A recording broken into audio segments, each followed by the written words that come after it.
Before we start today, we are going to be speaking about anxiety, and I want to preface this video that neither one of us is a mental health professional, so it's going to be exclusively based on our personal experience living with anxiety.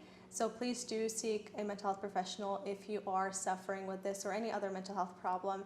This is just meant to start the conversation and not meant to be us speaking from a professional standpoint.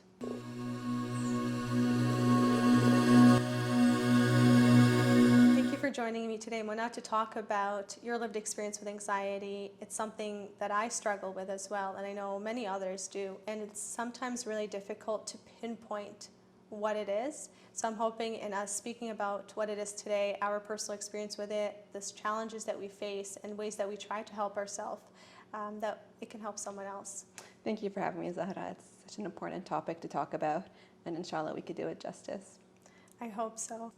It's only recently that I've become aware of the label of anxiety. We often use that term if we're worried about something or before something very important that we're anticipating.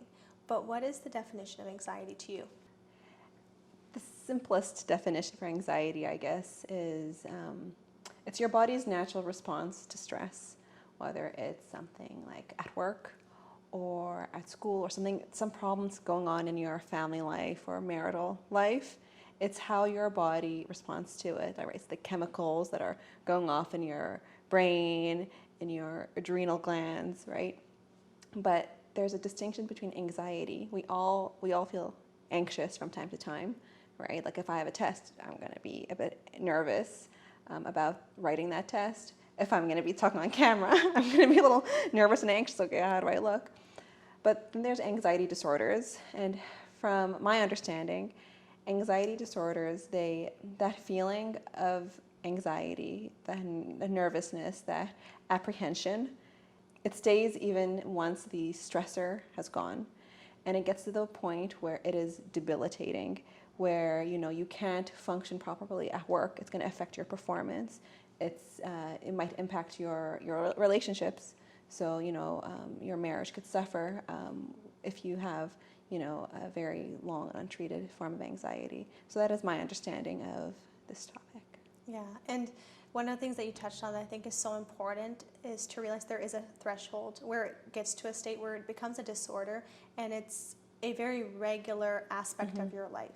And that's when it steps into the realm, at least from my understanding, that now it becomes a disorder. And there are different categories. There's panic disorder, generalized anxiety disorder, and the list goes on. Yeah, phobia-specific disorders, so like arachnophobia, you have a uncontrolled fear from spiders to the point where you can't function properly if you see a spider, right? So it's very heterogeneous, I would say, in how it presents. But I think the feelings that people get once they have an episode, it's pretty consistent. Yeah, throughout the types of anxiety disorders. Yeah. What is your experience with anxiety, and what is your first memory of having had anxiety? Just to preface everything I'm going to say, I want everyone to be aware that my condition, I'm not necessarily at the extreme end of the continuum. I do get anxious like everyone else, and there are some like obsessive thoughts that kind of just stick in your head and you can't get out. But I wouldn't go so far to say that I have like anxiety disorder. So just to make that clear distinction. So my first experience, I guess, with anxiety in general probably first started, at school, right? That's when I first noticed it. And it's like that you always constantly want to do well. It's the constant worry about not reaching what you define as perfection, right? So, and it could be worried about all aspects of your life, whether it's, okay, my career ambitions, am I doing the right thing? Whether it's just talking about, okay, am I doing the things that I'm doing for the right reason? That's something else that's a common theme in my life. Like, what is my intention with everything that I'm doing?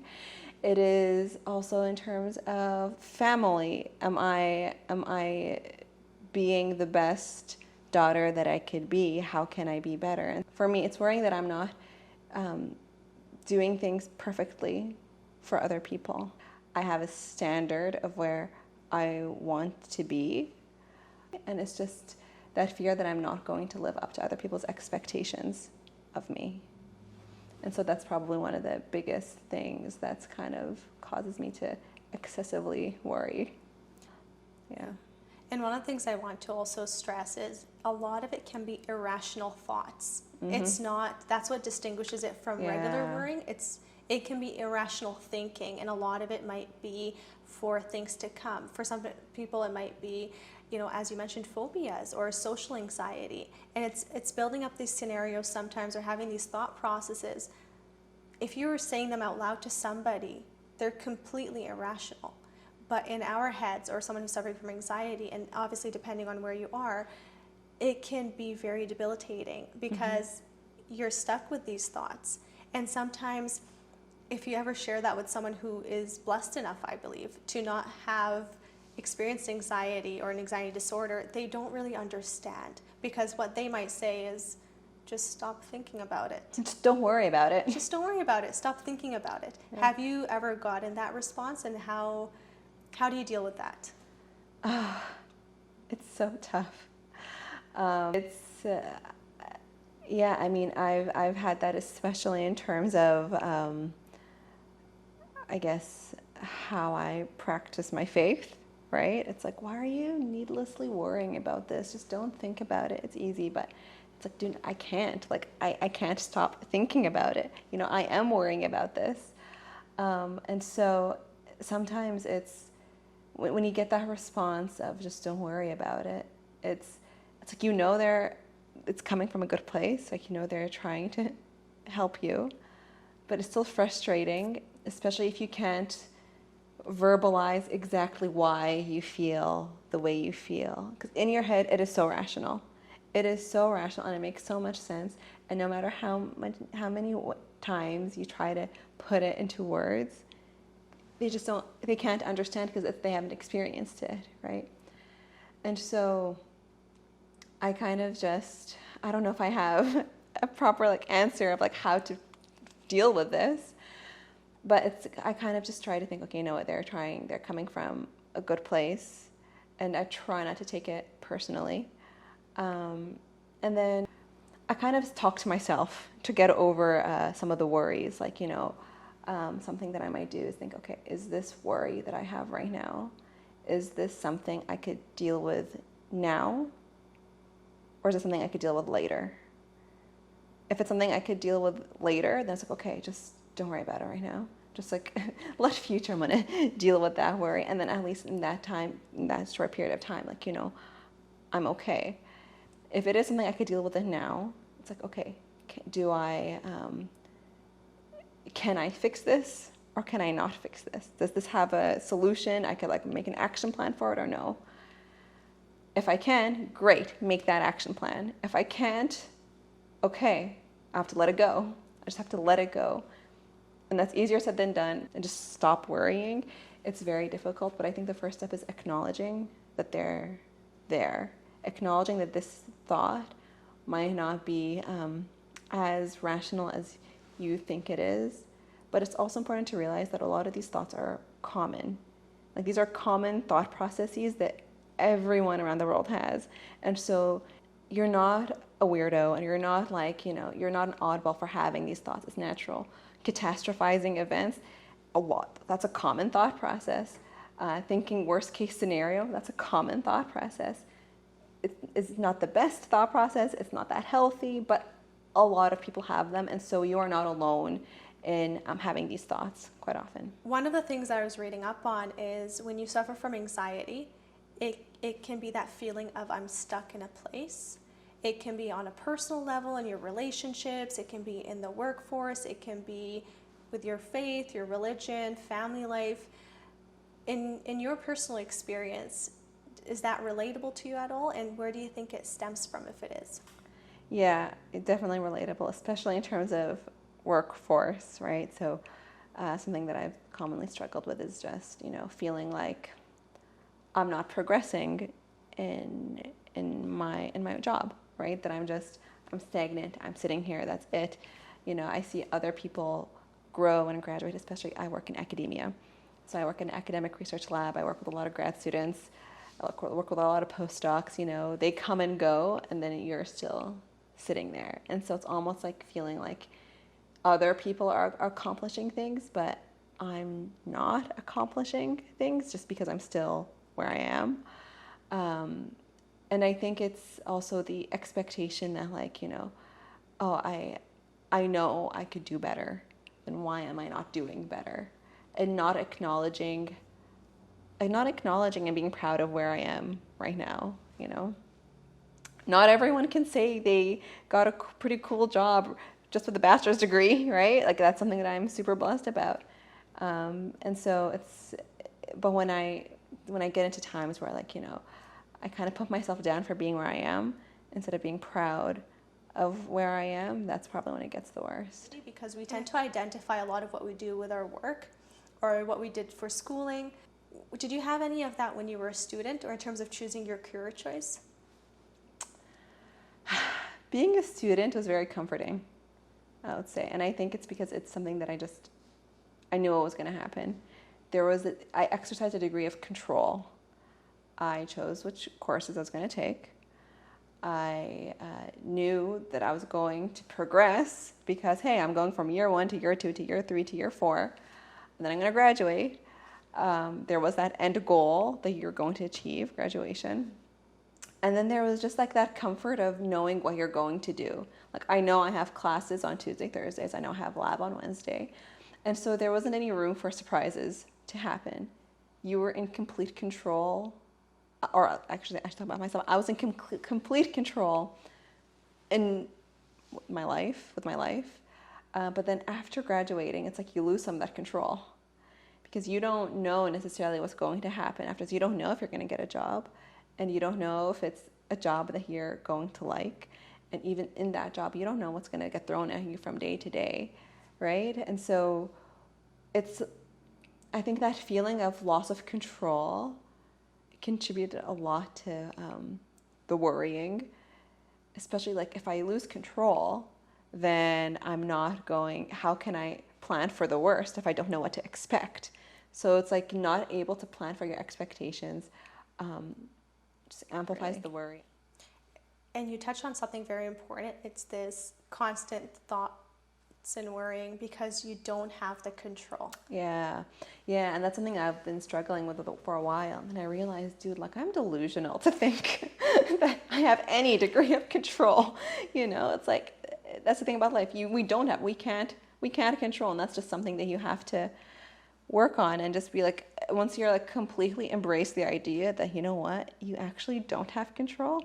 You have control over your own personal power.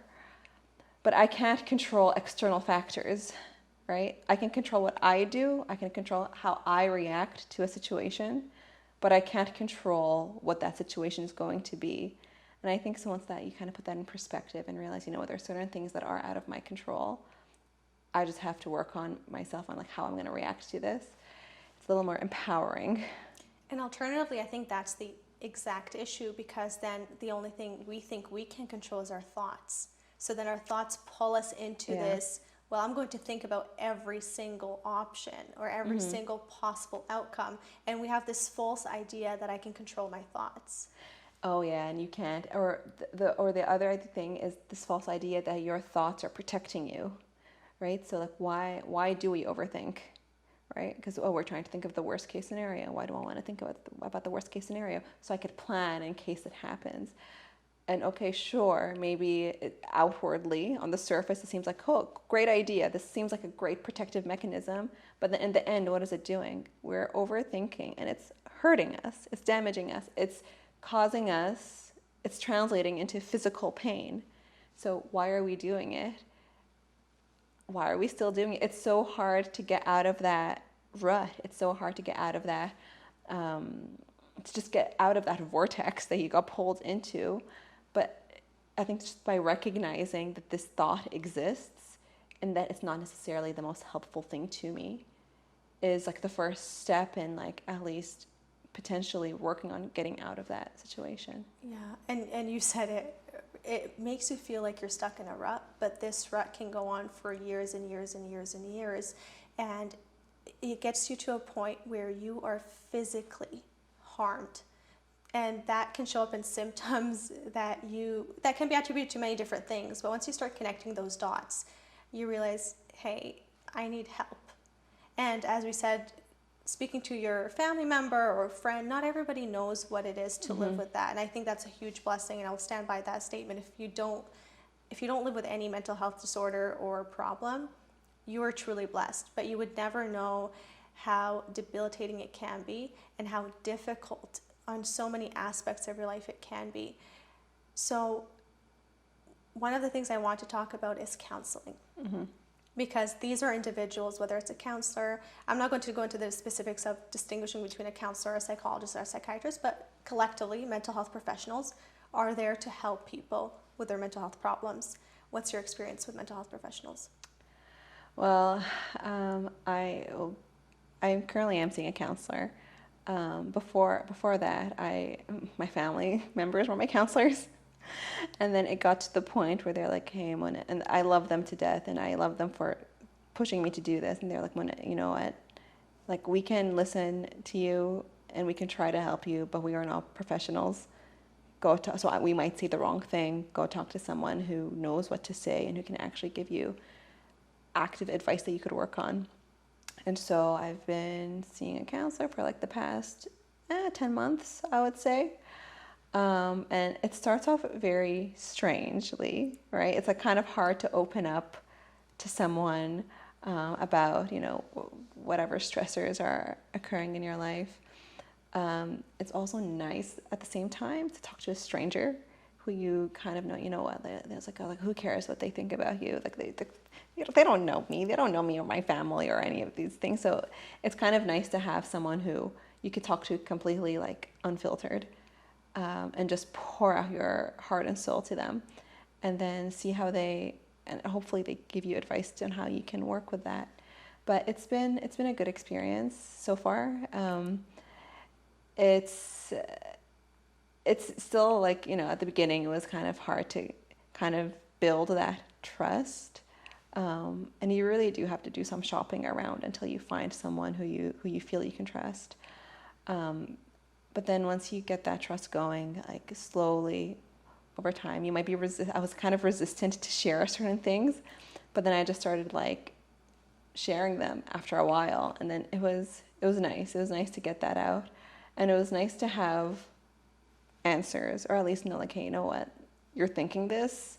This is a common thought pattern that like thousands of other people have, or millions of other people have. So, you're not alone in this. And guess what? There are certain things we could do to combat this or to counter these thoughts. And so it was nice to like get actual advice that you could do and practice on a day-to-day basis. One of the things I love is that your family members were the ones who actually recommended counseling. A lot of us tend to think, oh, I can vent to my friend, I can vent to my mom, my sister, my best friend. But what we don't understand is we're just venting, and those people may not be equipped to actually help us.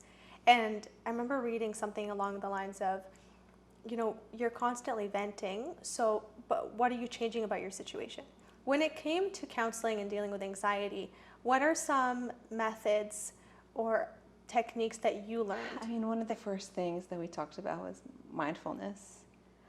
So when you first recognizing what happens to your body when you're feeling anxious, whether that's tension or headaches, your like mind is racing, recognizing those symptoms and then trying to get yourself out of that situation by being mindful. So first kind of starts with like breathing exercises. We did a lot of like box breathing, like 4 counts inhale, 4 counts hold, 4 counts exhale. And then after that, trying to get yourself out of that situation. So whether that means like going physically outside, get like a breath of fresh air, and really enjoying really enjoying and living in the moment. So, whether it's like we did this exercise where it's like, okay, so let's say you're walking, Now, what are 5 things that you can see? What are 4 things that you could feel? What are 3 things that you can smell? What are 2 things that you hear? And what is 1 thing you can touch? So just going through in that moment, what are your 5 senses experiencing? Just living in that moment kind of helps your mind slow down and just kind of live in the moment. So those were probably the 2 most practical things that we got started. And then after that, we kind of went into recognizing thought patterns, and putting a name to them. So recognizing there's always a common theme to whatever thought pattern you have. Just recognizing when those come up. And so once you start recognizing them and putting a name to them, you're starting to normalize them. And once you're normalized, you can then work on reversing them. So another technique that she gave me to work with was something called the rule tool. And so this was to address any negative thoughts that might come into your mind. She always says we have 40,000 thoughts that run through our mind every single day, and we have a tendency of focusing on the negative ones. Or people who have a more negative or pessimistic outlook focus on the negative ones more. And so is it possible that all of these thoughts are useful? No. So if you get a thought that's kind of really kind of nagging at you, go use the rule tool and to see if it's something that you could just ignore or put some extra thought into it. R is realistic. So is this thought a realistic thought? If it isn't, ignore it. Okay, let's say it is realistic, but is it useful? If it's useful, continue with the rule tool. If it's not useful, ignore it. Then we move on to L. Is this logical? If it's not logical, ignore it. And the last thing is evidence. What actual evidence do you have that backs up this thought or this assumption that you have? Most often than not, you'll find that these thoughts aren't realistic, they are not useful, they are not logical, and there is no actual evidence. You were the first who told me about the 5-4-2-1 rule. And I think I've applied it, and I've also applied it in situations where I might be somewhere and my thoughts are just racing, and I just want to enjoy where I'm at. I just want to take it, and not just for the sake of calming down, but just to remember that moment. And I think it's really helpful in different, different areas of your life. I'm going to use the rule tool. Yeah. Well, even the 5-4-3-2-1, if you think it's too stressful to think 5-4-3-2-1, just really start looking at what's happening. I remember I was talking to my niece, and then I was looking at her, and I just started appreciating her. Instead of okay, man, I'm just too tired to deal with this. It was I saw the excitement in her face, in her eyes.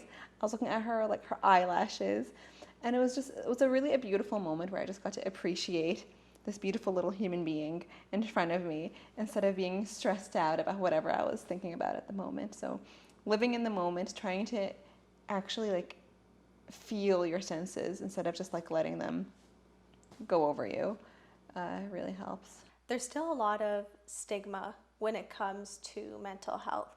And for some people, someone seeking mental health professional means that, quote unquote, they're crazy. Obviously, I don't believe that, and neither one of us does.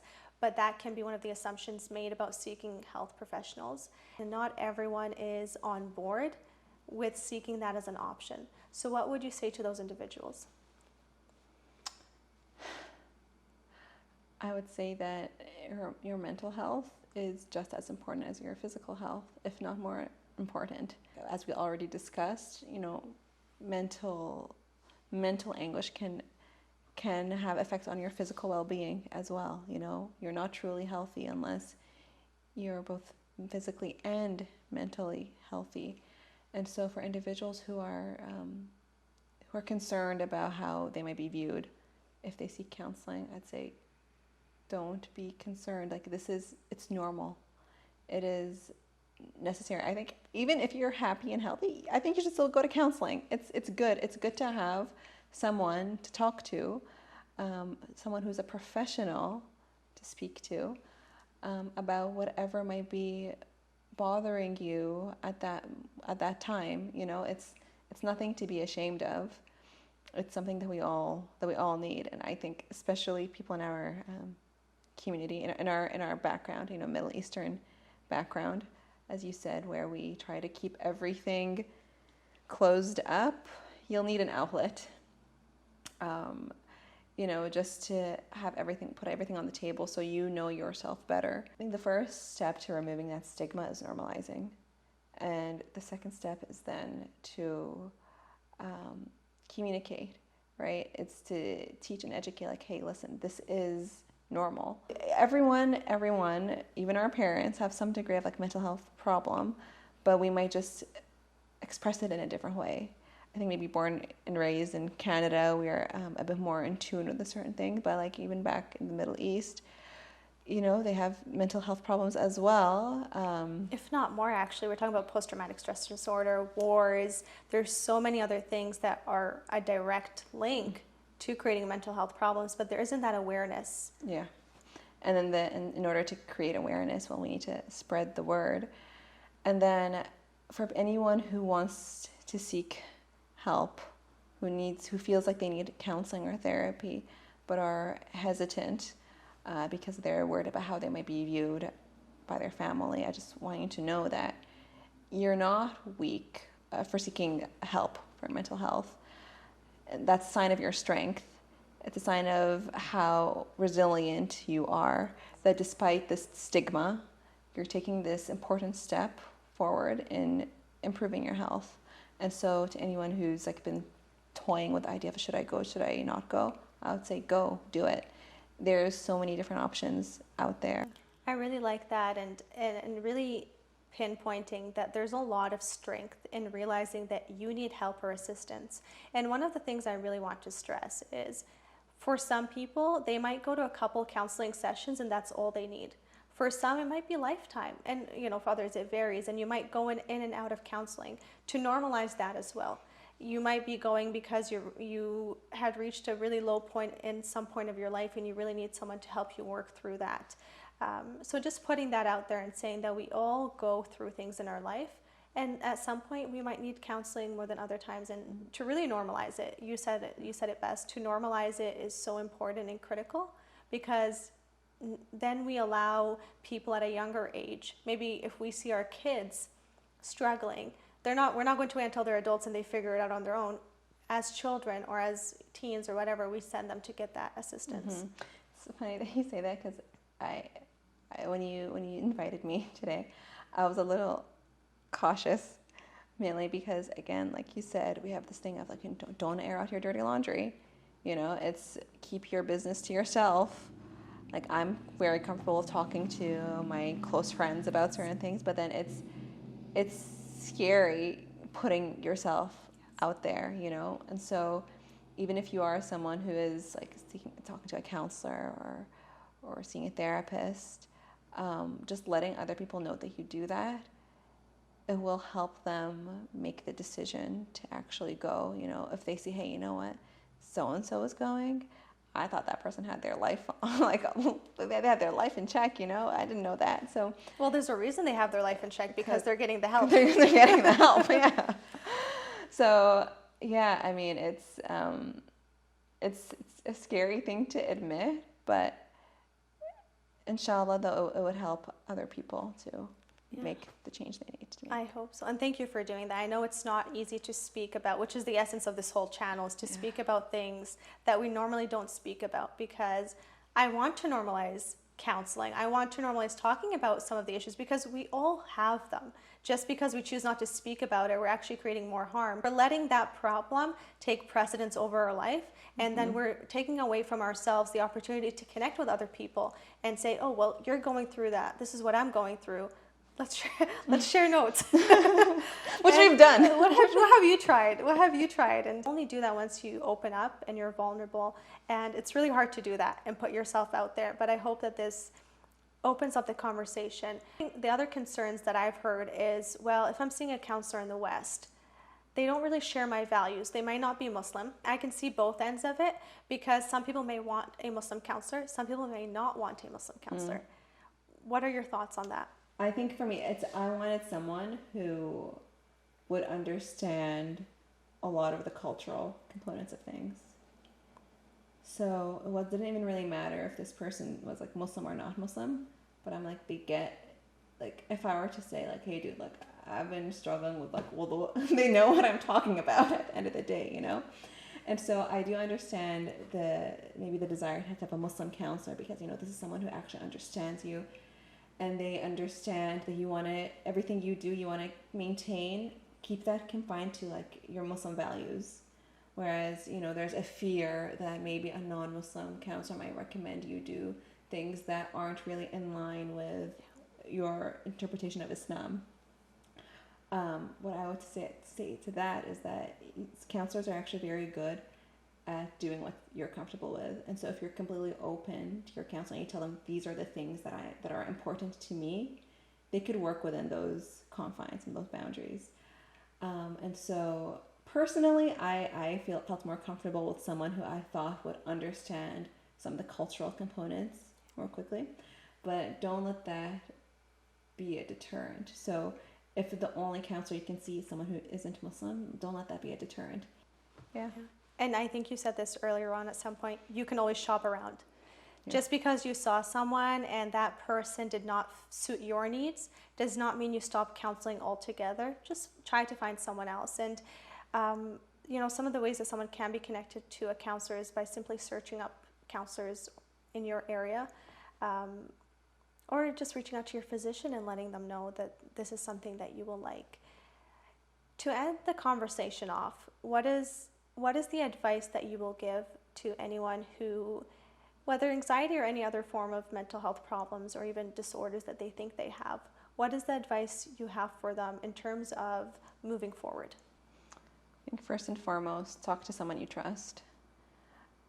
They could be a family member, could be a friend, or it could be a doctor or a teacher.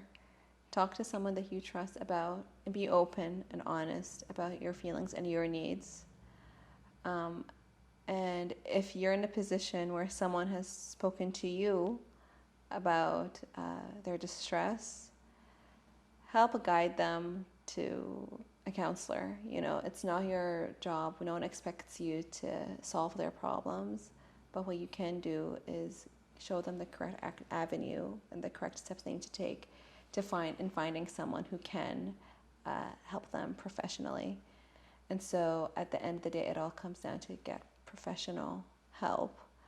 You know, you said this wonderfully before, you know, if we're sick, we see a doctor. Well, the same thing should be said about anxiety and about depression and all forms of mental health disorders. Thank you. Thank you for being open and having this conversation. I know it's not easy to talk openly about having any form of mental health problem and to talk about counseling, but I do hope that, if anything, this helps someone else. Thank you so much for having me.